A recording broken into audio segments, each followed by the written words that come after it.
Once upon a time, in a quiet village surrounded by fields of wheat and sunflowers, there lived a young boy named Arun. He was kind and curious, but spoke very little.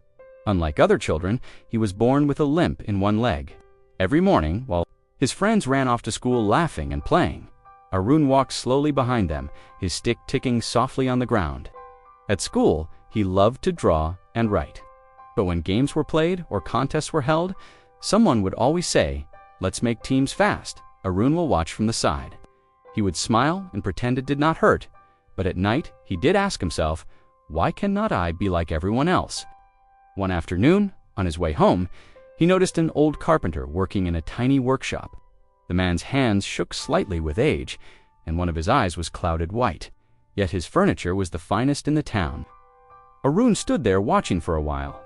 "Would you like to learn how to make something?" the carpenter asked without looking up. "I can't do it." "Well," Arun replied softly, "my leg is slow and I drop things."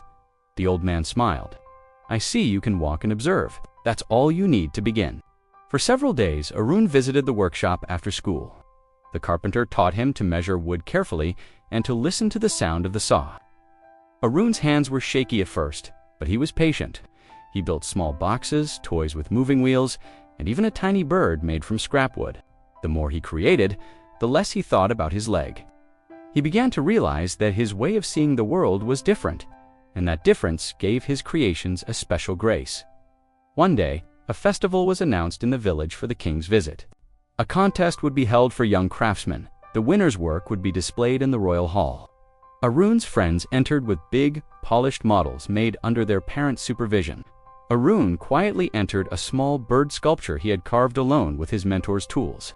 It was simple, but its wings looked alive. When the king walked through the exhibition, he paused at Arun's table. He lifted the wooden bird, so light it seemed ready to fly. "Who made this?" he asked. The crowd fell silent. A small voice said, "I did, Your Majesty." The king smiled. "It reminds me of freedom." Then he announced, "This is the winner." The crowd cheered. For a moment, Arun felt as if his heart had wings too. When the others congratulated him, the old carpenter stood behind and said, "Remember, Arun, the world sees our difference first. But what matters is what we do with that difference." Years later, Arun became a respected artist. Children from his village often visited his studio where a small sign hung on the wall. "You are not less. You're just different, and that's your gift." Friends, many of us compare ourselves to others and feel small.